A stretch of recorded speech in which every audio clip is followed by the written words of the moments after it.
आज के case studies के इस लेक्चर में बात करेंगे उस जजमेंट की जिसमें कोर्ट ने यह कहा कि पत्नी जानबूझकर कानून का दुरुपयोग कर रही है। साथ ही यह भी कहा कोर्ट ने कि पत्नी पति को धोखा दे रही है और यहां पर इस मामले में कोर्ट ने पत्नी के ऊपर 1 लाख रुपया जुर्माना लगाया।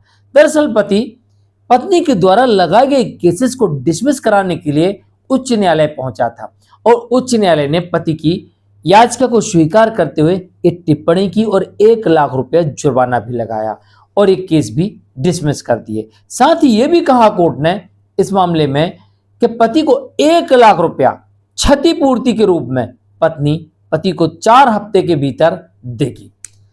दरअसल ऐसा मामला इसके पहले भी देखने को मिला था, जो मिला था गुजरात हाई कोर्ट में, जहां पर पत्नी के ऊपर कोर्ट ने 1 लाख रुपया का फाइन लगाया था।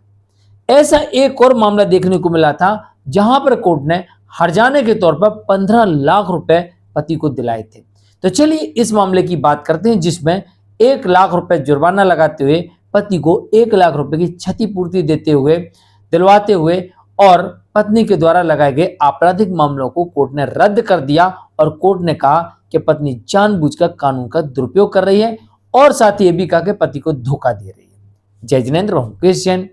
वीडियो को लाइक और शेयर कर दीजिए और इस तरह के जजमेंट्स पाने के लिए जिसमें लगभग 200 जजमेंट्स मिलेंगे या अन्य किसी जानकारी के लिए दिए गए नंबर पर आप हमें संपर्क कर सकते हैं। चलिए शुरुआत करते हैं। दरअसल मामला कुछ इस प्रकार से था कि यहां पर पति पत्नी के बीच में आपसी समझौते से तलाक होता है, लेकिन इसके पहले पति और उसके परिवार वालों के ऊपर आपराधिक मामले यानी कि दहेज उत्पीड़न का मामला दर्ज करवा देती है। इसके बाद इनका समझौता हो जाता है और आपसी सहमति से यानी कि म्यूचुअल डिवोर्स हो जाती है। इस मामले में पत्नी बाकायदा म्यूचुअल डिवोर्स के बदले 50 लाख रुपए की रकम ले लेती है, लेकिन इसमें कंडीशन ये थी कि दोनों पक्ष जिनके भी केसेस होंगे अपने अपने केसेस को वापस लेंगे और सारे केस खत्म करेंगे और 50 लाख रुपए आपसी सहमति से इस मामले में देने की बात हुई थी।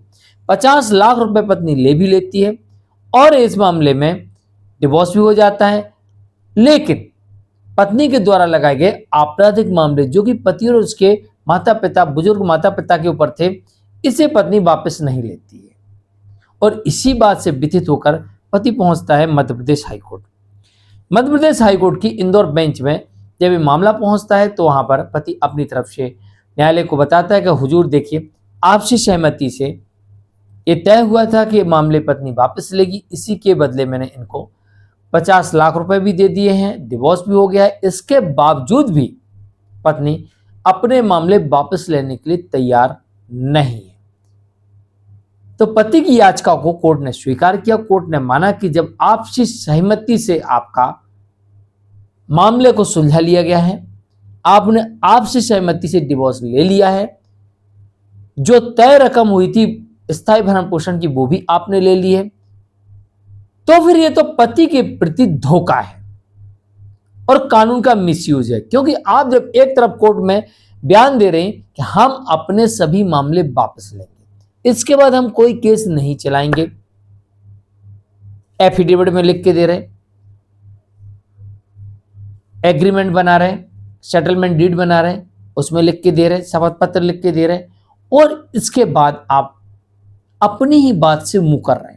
इस कारण से इस केस में कोर्ट ने माना कि पत्नी कानून का मिसयूज कर रही है, दुरुपयोग कर रही है और पति को धोखा दे रही है। इस कारण से कोर्ट ने इस मामले में पति की याचिका को स्वीकार करते हुए पत्नी के द्वारा लगाए गए आपराधिक मामलों को रद्द कर दिया और साथ ही 1 लाख रुपए जो फाइन लगाया था, तो पति को क्षतिपूर्ति के रूप में 1 लाख रुपए देने का आदेश भी कर दिया। इसके पहले भी एक मामला आया था जिसमें कोर्ट ने यह कहा था कि 15 दिन के भीतर आपसी सहमति से मामला निपटा लें, अन्यथा पत्नी के विरुद्ध आदेश होगा। एक मामला ऐसा भी देखने को मिला था जहां पर कोर्ट ने कहा कि 15 दिन के भीतर अगर पत्नी न्यायालय में पेश नहीं हुई तो उसे तिहाड़ जेल भेज दिया जाएगा। मुकेश जैन, आज के लिए इतना ही। नमस्कार।